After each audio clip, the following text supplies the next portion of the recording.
আসসালামু আলাইকুম রহমতুল্লাহি আবরাকাতু। প্রিয় দর্শক, আমি ডিপ্লোমা চিকিৎসক মোহাম্মদ রুহুল আমিন বলছি। আশা করি আপনারা সকলেই ভালো আছেন। আর আপনারা অনেকেই আমাকে প্রশ্ন করে থাকেন, আমরা যারা লাইফস্টাইল ফলো করি, আমরা কোন খাবার কখন খাবো। আপনারা জানেন, লাইফস্টাইল যারা শুরু করে, যাদের বডিতে ইনসুলিন রেজিস্ট্যান্স আছে, তাদেরকে আমরা প্রথমেই কিছু খাবার নিষেধ করে থাকি, এগুলো আপনারা জানেন। আর কিছু খাবার সাময়িক সময়ের জন্য নিষেধ করে থাকি, এটাও আপনারা জানেন। এখন আমাদের আলোচনার বিষয় হচ্ছে, আপনারা দিনের প্রথম খাবার কি খাবেন। আমি আপনাদেরকে বলবো, দিনের প্রথম খাবার আপনারা বেকিং সোডা লেবুর রস দিয়ে খাবেন। কতটুকু খাবেন? 2 চামচ লেবুর রসের সাথে হাফ চামচ অর্গানিক বেকিং সোডা মিশিয়ে আপনারা খাবেন। তারপর আপনারা কফি এনামা করবেন। আপনারা জানেন, কফি এনামা আমাদের পেটের ময়লা আবর্জনা পরিষ্কার করে। এজন্য কফি এনামা আমাদের শরীরের জন্য খুবই গুরুত্বপূর্ণ। আমি জিনিসগুলো একটু শর্টকাটে বলবো, কারণ লম্বা বললে আপনাদের অনেক সময় লাগবে, আর প্রত্যেকটা বিষয়ের ভিডিও দেওয়া আছে।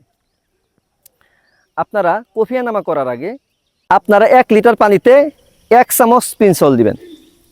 দেওয়ার পরে প্রথমে কিছু পিনসল খেয়ে নেবেন। খাওয়ার পর আপনারা কফি এনামা করবেন। কফি এনামা শেষ করে আবার পিনসল খাবেন এবং প্রোবায়োটিক খাবেন। অনেকে বুঝতে পারেন না প্রোবায়োটিক কি। এটি হচ্ছে উপকারী ব্যাকটেরিয়া, ওয়েল গাট নামে পাওয়া যায়। এটি আপনারা খেয়ে নেবেন কফি এনামা করার পর।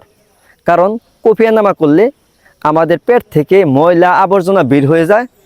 তখন এই ওয়েল গাট খেলে আপনার এটা, ওয়েল গাট হচ্ছে গুড ব্যাকটেরিয়া, এটা আমাদের পূরণ হয়। তারপর আপনারা হলুদ বুস্টার খেয়ে নেবেন।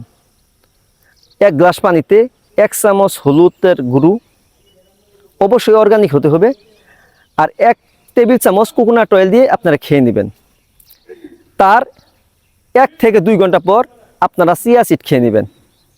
তারপর আপনারা সবজি দিয়ে মাছ, মাংস, ডিম খেয়ে নেবেন। তারপর আপনারা গ্রিন টি খেয়ে নেবেন। যাদের সুযোগ আছে তারা গ্রিন জুস খেয়ে নেবেন। গ্রিন জুস অবশ্যই নিজে বানিয়ে খেতে হবে। কিভাবে গ্রিন জুস বানিয়ে খাবেন আমি একটি ভিডিও আপনাদেরকে দিব। তারপর আবার যখন আপনাদের ক্ষুধা লাগবে, তখন আপনারা সবজি দিয়ে মাছ, মাংস, ডিম আপনারা খাবেন। তারপর আপনারা আবার এই হলুদ বুস্টারটি আবার খেয়ে নেবেন। আর পিনসল সারাদিন আপনারা যখন সুযোগ পাবেন কিছু কিছু খেয়ে নেবেন। আপনারা এই নিয়মেই খাবারগুলো খাবেন। তারপরেও আপনাদের যদি কোনো প্রশ্ন থাকে, আপনারা আমাদেরকে প্রশ্ন করবেন। আমরা প্রশ্নের ভিত্তিতে উত্তর দেওয়ার চেষ্টা করব। তবে আপনারা যে যেখানে আছেন সবাই ভালো থাকুন, সুস্থ থাকুন। আসসালামু আলাইকুম রহমতুল্লাহি আবরাকাতু।